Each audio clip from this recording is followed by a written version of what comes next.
To je Bestov VIP intervju. Dneva sem v tvoji družbi in pa z mano že simpatična in pa lepa Ivana Krunić. Živijo! Zdravo, pozdrav tebi i svim naravno slušalcima radija Best FM. Hvala vam još jednom na gostoprimstvu, divni ste kao i svaki put. Z veseljem, vedno, naša vrata su vedno odprta. Kako si?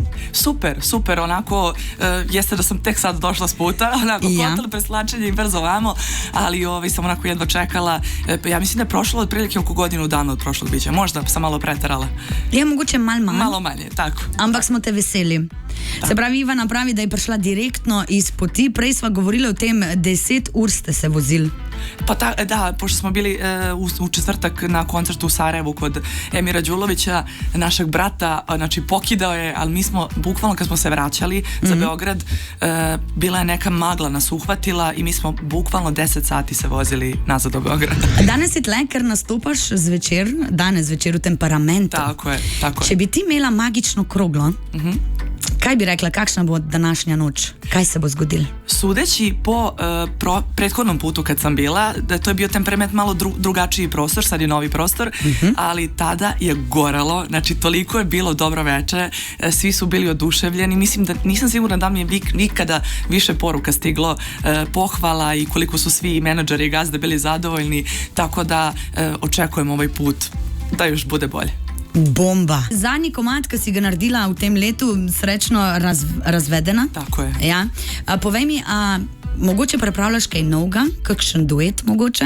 Pa vidjet ćemo. Za sada dueti nisu u planu, ali je u planu jedno veliko iznenađenje. Okay. Nešto što se desilo, sad ne sam da vam otkrijem o čemu se radi, nešto što se desilo u posljednji čas. Biću pridružena jednom projektu. Samo konkretno za taj jedan projekat i to će biti nešto što će biti takvo iznenađenje da to bukvalno niko od mene nije očekivao i jedva čekam, za to ćete saznati pa možda u naredne 2 nedelje. Mnogo je lepa stvar, da. Kako je ona nasmijana. Znači kad priča o tome projekatu, a? Da, mnogo sam srećna zbog toga. Usput, posljednja je bila, dakle, Sreća razvedena, a sljedeća pesma je jedna novo nešto što tek treba da snimim spot. Radio je Saša Lazić, moj prijatelj, i takva pesmetina da mogu da kažem... Pesmetina? Da svi koji su čuli su rekli, ovo je bukvalno pesma koja zaslužuje da se zove nastavak pesme Gospodine. Koliko je dobro. Okay. Če bi imela priložnost, da bi izbrala nekoga za glasbeno sodelovanje, kdo bi to bil? Pa ja bih voljela da imam duet iskreno sa Margiletom. Okay. I to čak imam i pesmu koju sam napisala. Okay. I iskreno... Stalno mi je tu mrtva trka. Amar Gile ili Sejo Boj. Nekako njih dvojica su mi baš onako stvoreni za tu pesmu, ali Sejo nam se povukao i mi pokušavamo da ga vratimo nazad. Baš je sad bio i na koncertu Emira Đulovića ali pošto on neće da se vrati, eto, pošto njega i Amar Gileta mnogo voljela bi da tu pesmu baš ponudim Amar Giletu, on još uvijek ne zna za to, ali to je onako jedna prava ljubavna pesma, ima baš veliku težinu. Sad, nije samo stvar u tome da li se nekome sviđa ovako i melodija i kompozicija i to, nego da li sme da se usudi da otpeva neko takav tekst, jer baš je onako osetljiva tema, pa eto, vidjet ćemo. Kontaktirat ćemo ga pa ćemo vidjeti.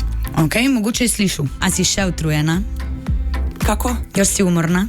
Pa jesam, ali neš kad ću da se razbudim. Sad kad ja dođem u hotel i mada sad si me razbudila malo i sa pesmom i s pitanjima, da, onda ja pustim muziku, krenem da se sređujem, šminkam i tako dalje i onda ja tu sebe već pripremim za nastup. Tako da ja se ne zagrevam na prvoj pesmi na nastupu, nego već u hotelu. December je in najverjetneje si že okrasila jelko, pa si postavila lučke, a ne? Kaj pa darila? A si že šla v shopping ali si ena od tistih, ki vse naredi v zadnjem trenutku? Ja inače toliko, od svih onako praznika i svega najviše volim doček Nove godine i Božić. Sada, što se tiče kićenja jelke, ja bukvalno kako dođe 1. decembar, ja ga jedva čekam, ja tad već kitim jelku, tako da je već okićena, sve na svom mestu. Sad sam napravila i neke nove dekorativne momente sa onim sprejem po prozorima, našla sam neke TikTok fore za sređivanje. A što se tiče poklona, to ćemo onako baš pred doček. mada moj budući muž i ja se jedno drugome stalno kupujemo poklone, tako da kad Jako kupimo lijepo. nešto što je onako malo zanimljivije, ja mu kažem milion, to ti je za Novu godinu, ili tako da. Okay. Ili idemo negde zajedno na neki kraći odmor na vikend i onda kažemo ajde, to će nam biti zajednički poklon. Aha, ok.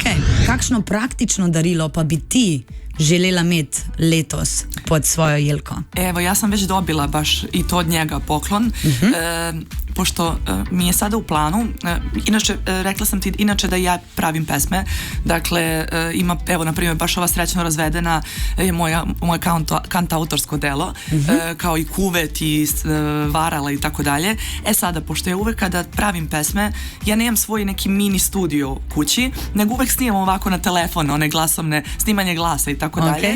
I ja sam želela da imam neki, ne pravi, onako veliki studio, nego improvizovani, da ja mogu sebi da sve ideje sprovedem odmah na kompjuter, da imam mikrofon, slušalice i tako to. I tako da je pre neki dan već mene to sačekalo, ceo taj neki mini studij ispod jelke, tako je. I sad samo čekam da moj prijatelj Saša Dinjić dođe sve to da mi postavi, da priključi mi skine programe i onda da se lepo bacim na kreativnost. Kako lepo. Kateri je tvoj praznični običaj, ki se ga držiš vsako leto? Pa, znaš kako, da budem sa porodicom. A ako to nije baš na taj datum bitan, pošto uglavnom za bitne datume već godinama nisam tu, to moja porodica razume, jer prosto bavim se takvim poslom da za te datume uvek pevam i nastupam.